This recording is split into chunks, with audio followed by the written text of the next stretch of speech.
ಈಗ ಅವರು ಇದ್ದಾಗಲೇ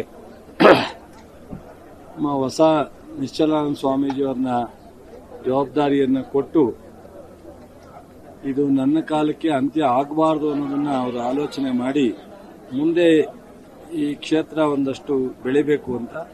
ಹಾಗೆ ನಮ್ಮ ಬಾಲಗಂಗಾಧರ ಸ್ವಾಮೀಜಿಯವರು ಸಹ ಈ ಕ್ಷೇತ್ರದ ಬಗ್ಗೆ ಅಪಾರವಾದಂಥ ವಿಶ್ವಾಸವನ್ನ ಪ್ರೀತಿಯನ್ನ ಇಟ್ಕೊಂಡಿದ್ರು. ಅನೇಕ ಬಾರಿ ಇದನ್ನೂ ಒಂದು ಚುಂಚನಗಿರಿಯ ಅಂಗಸಂಸ್ಥೆಯಾಗಿ ಮಾಡ್ಕೋಬೇಕು ಅನ್ನೋದು ಅವರಲ್ಲಿ ಅನೇಕ ಬಾರಿ ಆಲೋಚನೆ ಮಾಡಿದ್ರು. ಅದು ಅನೇಕ ಕಾರಣಾಂತರದಿಂದ ಪ್ರತ್ಯೇಕವಾಗಿ ಉಳಿತು.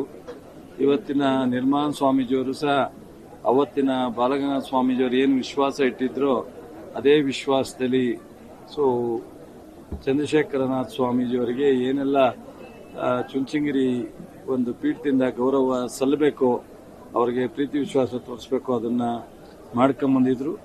ಇವತ್ತು ಈ ಅಂತಿಮ ದರ್ಶನ ನಾವೆಲ್ಲರೂ ಇವತ್ತು ಅನೇಕರು ದೇವೇಗೌಡರು ಬಂದಿದ್ದಾರೆ ಮತ್ತು ಅನೇಕ ಸ್ವಾಮೀಜಿಗಳು ಎಲ್ಲರೂ ದೇಶಿಕೇಂದ್ರ ಮತ್ತು ನಮ್ಮ ಬೇರೆ ಬೇರೆ ಎಲ್ಲ ಮಠದ ಸ್ವಾಮೀಜಿಗಳು ಬಂದಿದ್ದಾರೆ. ಈಗ ಡಿ ಕೆ ಶಿವಕುಮಾರ್ ಅವರು ಸಹ ನಾಯಕರು ಬರ್ತಾ ಇದ್ದಾರೆ. ಹಾಗೆ ಸಿದ್ದರಾಮಯ್ಯನವರು ಬರಬಹುದು ಅಂತ ಅನ್ಕೊಂಡಿದ್ದೀನಿ, ನಾನು ಫೋನ್ ಮಾಡ್ಲಿಕ್ಕೆ ಆಗಲಿಲ್ಲ. ಹಾಗಾಗಿ ಅವರಿಗೆ ದೇವರು ಒಳ್ಳೆ ಆತ್ಮ ಶಾಂತಿಯನ್ನು ಕೋರಿ ಅವರ ಉದ್ದೇಶ ಇನ್ನು ಮುಂದಾರು ಈಡೇರಲಿ ಅಂತೇಳಿ